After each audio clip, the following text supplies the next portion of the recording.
aujourd'hui, puisque on va pas chanter. J'ai pas pris les paroles de chansons, parce que je n'ai pas écrit de nouvelles. Moi, j'en ai pas fini de nouvelles. Bon, toi, t'as tout ce qu'il faut, hein. Mais pas parce que simplement parce que avec sous la pluie, avec les feuilles qui seraient trempées. Donc on fait un petit peu différemment aujourd'hui. On va faire du plus classique, je dirais, avec Fabien qui va nous conter son histoire. Et puis également voir un petit peu les différents points de la semaine, les différents points positifs ou négatifs dans l'évolution de cette folie sanitaire. Spoiler, c'est essentiellement du négatif, car ça va de mal en pis. Ils deviennent totalement fous. Heureusement, il y a quelques personnes ici qui tiennent absolument à défendre la liberté du pays, la liberté des Français. Vive la liberté! Liberté! Liberté! Liberté! Liberté! Liberté! Liberté! Liberté! Liberté! Liberté! Liberté! Liberté! Liberté! Liberté! Alors sachez également que j'ai reçu un petit appel des renseignements il y a 2 jours par là, qui m'informait d'un risque, hein, c'est-à-dire qu'il y a apparemment des personnes qui n'aiment pas la liberté et qui sur les réseaux disaient qu'ils allaient venir nous embêter et empêcher notre rassemblement. Visiblement c'est pas le cas ici, donc voilà pourquoi il y a aujourd'hui beaucoup plus de forces de l'ordre que d'habitude. On les remercie d'être là pour nous protéger et pour assurer justement notre liberté de nous rassembler et de manifester. Oui, les forces de l'ordre sont là pour notre liberté. On les remercie énormément. Merci à vous. Merci. De laisser la parole à Fabien. Quelques pointes Oui, donc là nous avons donc Alain du site L'Œil Journal du Peuple qui diffuse régulièrement dans tout Marseille des informations sur les différentes manifestations, pas que les nôtres, les nôtres, mais également de tous les acteurs politiques de Marseillais qui sont dans la rue pour exposer leurs revendications, leurs idées. Il a sa chaîne YouTube, L'Œil Journal du Peuple. N'hésitez pas à aller la voir. Il y a très souvent des choses très intéressantes. C'est au moment des manifs sur les retraites que j'ai pu le rencontrer et qu'il a pu diffuser notre idée du Frexit déjà sur sa chaîne. Merci à toi, Alain. Donc vous avez donc vu les petites nouveautés de la semaine. Voilà, donc c'est ce dont on va parler aujourd'hui. Par exemple, vu dans la presse cette semaine, États-Unis, ce qui commence à sortir, c'est par le Pentagone pour l'instant, donc c'est évidemment pas encore pour le grand public, mais ça ne saurait tarder, un implant sous-cutané pour dire si on est positif à la Covid. Ça y est, ça commence, hein. Ça commence. C'est-à-dire qu'on nous plante un petit truc, et on sait à l'avance si on est positif ou pas. C'est-à-dire le test, on continue. Donc là, comment peut-on croire qu'on puisse vivre dans une société libre si on a ce petit test continu pour justement pouvoir aller à tel endroit ou aller à tel endroit pour pouvoir faire tel travail ou autre. Vous vous rendez compte le monde dans lequel on vit?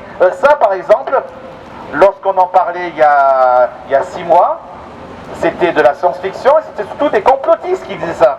Et souvent c'était vrai parce qu'il n'y avait pas de fondement derrière. Mais là, ça y est, ça arrive.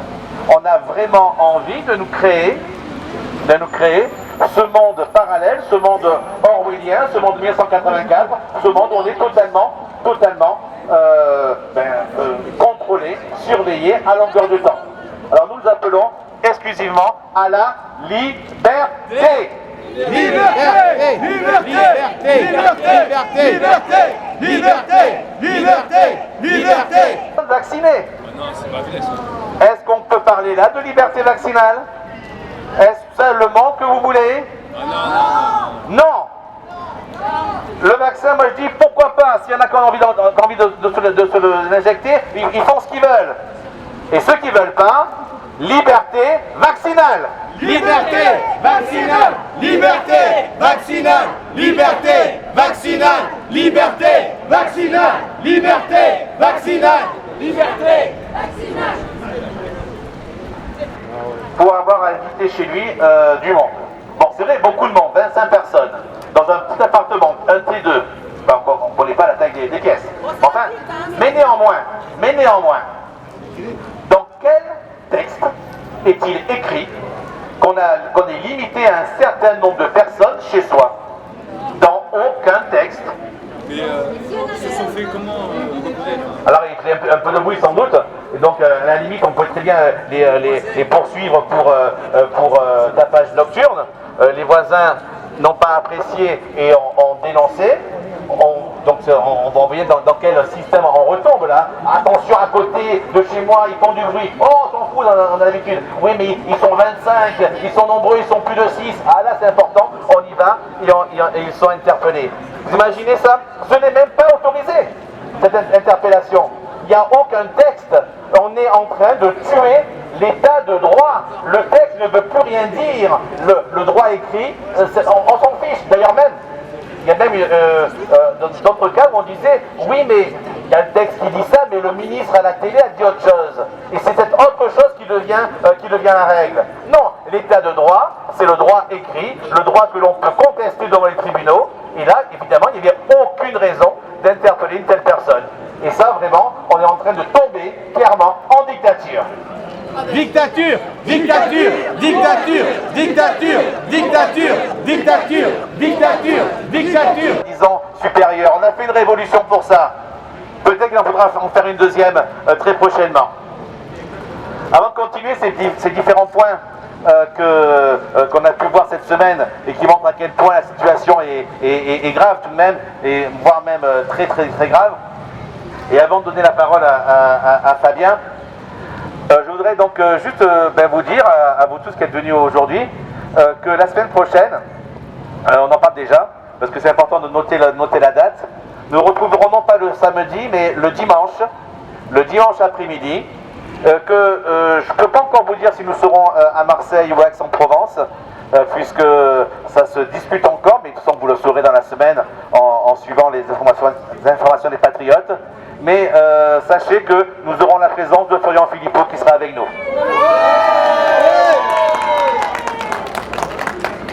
Merci. On sait que c'est allemand. Nous parle la présence d'une 3e dose de vaccin, puis peut-être une en octobre, puis une chaque année. Mais où? Mais il nous parle aussi d'un traitement.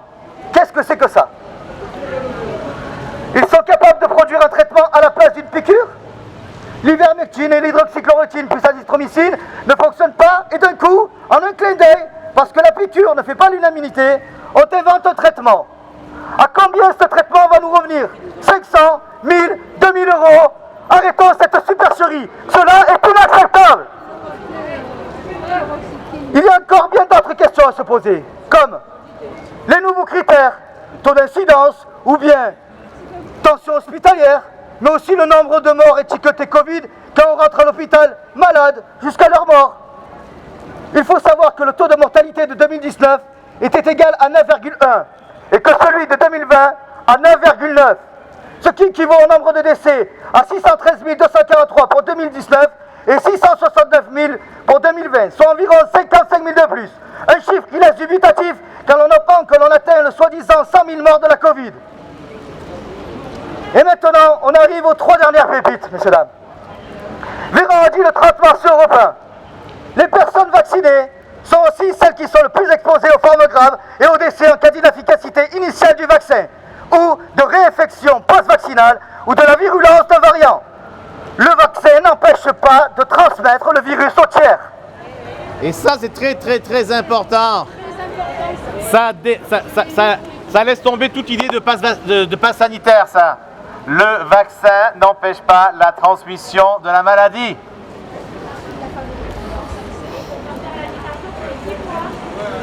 Voilà, c'est ça. Il y a une étude, l'étude Comcor, ayant servi à Castex de justifier la fermeture, ça c'est la deuxième pépite. Hein. L'étude Comcor ayant servi à Castex à justifier la fermeture des restaurants et bars a été prouvé mathématiquement qu'elle était arbitraire et frauduleuse. Depuis le début, qu'est-ce qu'on voit, qu'est-ce qu'on entend? Ben, on voit que la science est totalement absente de ces mesures. tout le temps, partout dans le monde, on fait des études qui montrent que ces mesures sont totalement inefficaces, inutiles, voire même dangereuses, contre-productives, et continuent de la même voie. Et ça, c'est un exemple de plus. C'est-à-dire, on a fait de fausses études pour permettre de justifier des choses, mais heureusement, la science est là et montre la supercherie de ce gouvernement obscurantiste.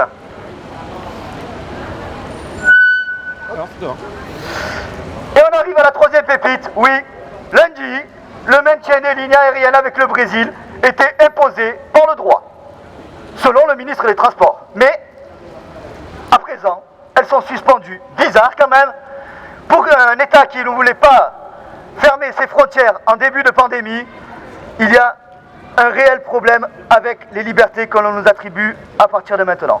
Pour finir, l'État maintient la peur et le virus comme ils peuvent sur le territoire. Ils pratiquent une politique de répression perpétuelle, de manière à contrôler, museler la population et enrichir les riches et les laboratoires.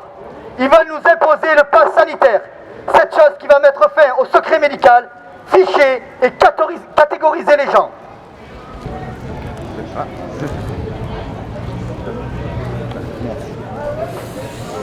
Nous sommes au bord d'une mise en place d'un régime totalitaire, ressemblant presque trait pour trait à une dictature chinoise et aux droits de l'homme et de la femme en Arabie Saoudite. Voilà pourquoi il ne faut pas croire ce que l'on nous dit et le prendre pour argent comptant. Il faut s'informer, il ne faut pas hésiter à être réfractaire aux dissidents, car ils ne cesseront pas d'accentuer nos privations de liberté actuelles et futures. Pensez-vous que nous avons écrit sur le fronton de nos mairies « Santé, égalité, fraternité » Non! Moi j'y crois écrit « Liberté, égalité, fraternité » Liberté, liberté, liberté, liberté, Liberté, liberté, liberté. Il faut que nous soyons tous soudés, entre nous, autour du Parti Les Patriotes et son président, Florian